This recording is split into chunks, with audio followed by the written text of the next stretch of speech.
নমস্কাৰ, আপোনালোক ভালে আছে নিশ্চয়। আজি ঠাণ্ডা দিনত স্কিনবোৰ কি হয়, বহুত বেছি শুকান হয় আৰু স্কিনটো কি হয়, বহুত বেছি ড্ৰাই হয়।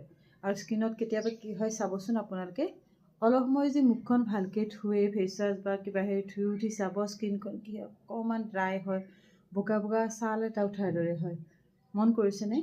যদি সেনেকুৱা হয় তেতিয়াহ'লে স্কিনটো কি হয়, বেছি একদম ৰাফ হয়, বয়সৰ ৰেখা পৰে।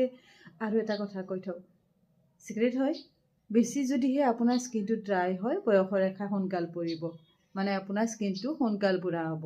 সেইকাৰণে স্কিনটোক যিমান পাৰে আপুনি অইলি কৰি ৰাখিব, উইদাউট মইশ্চাৰাইজাৰ স্কিনটো থাকিব নিদিব। তো আজি আহকচোন তেনেকুৱা স্কিনৰ কাৰণে আমি কি কৰিব লাগে। যদিহে আপোনাৰ স্কিনখন বেছি ড্ৰাই হৈ গৈছে, বগা বগা ছাল ওলাইছে, তেতিয়া কি কৰিব জানে? আমি যে ঘৰত ভাত খোৱা ছালটো আছে, সেই ছালটো ৰাতি তিয়াই থ'ব। প্ৰথমতে ভালকৈ ধুব, খহি ধুই বগা বগা চাউলটো যে যিটো আমি পিঠাগুড়ি বনাওঁ, সেইটো চাউল ধুনীয়াকৈ খহি ধুব, ধুই পানীত তিয়াই থৈ দিব। বেছি নালাগে, আপুনি হাতৰ মুঠি এক মুঠি তিয়ালে হ'ব।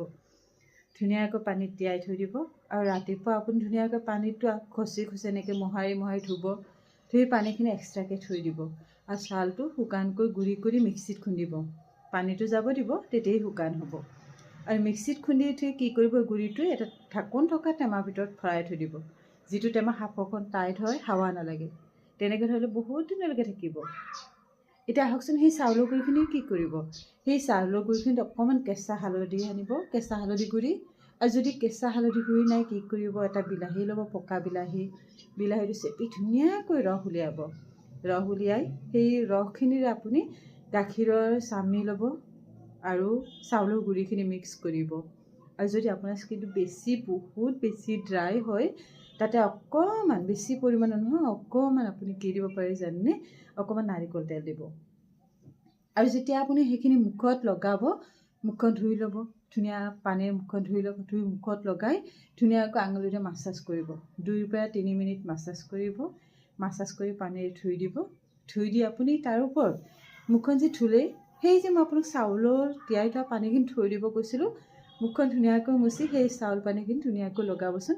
স্কিনটো চাব কেনেকুৱা ধুনীয়া, চফ্ট, কোমল আৰু ড্ৰাই স্কিনটো, যিটো ডেড স্কিন বুলি কোৱা হয়, মৃতকোষ, আমি ডেড স্কিন বুলি কওঁ, মৃতকোষ হয় স্কিনৰ, সেইখিনি নাইকিয়া হৈ যাব। ধন্যবাদ। হাঁহি থাকক, হহুৱাই থাকক। নেক্সট ভিডিঅ'ত আকৌ লগ পাম।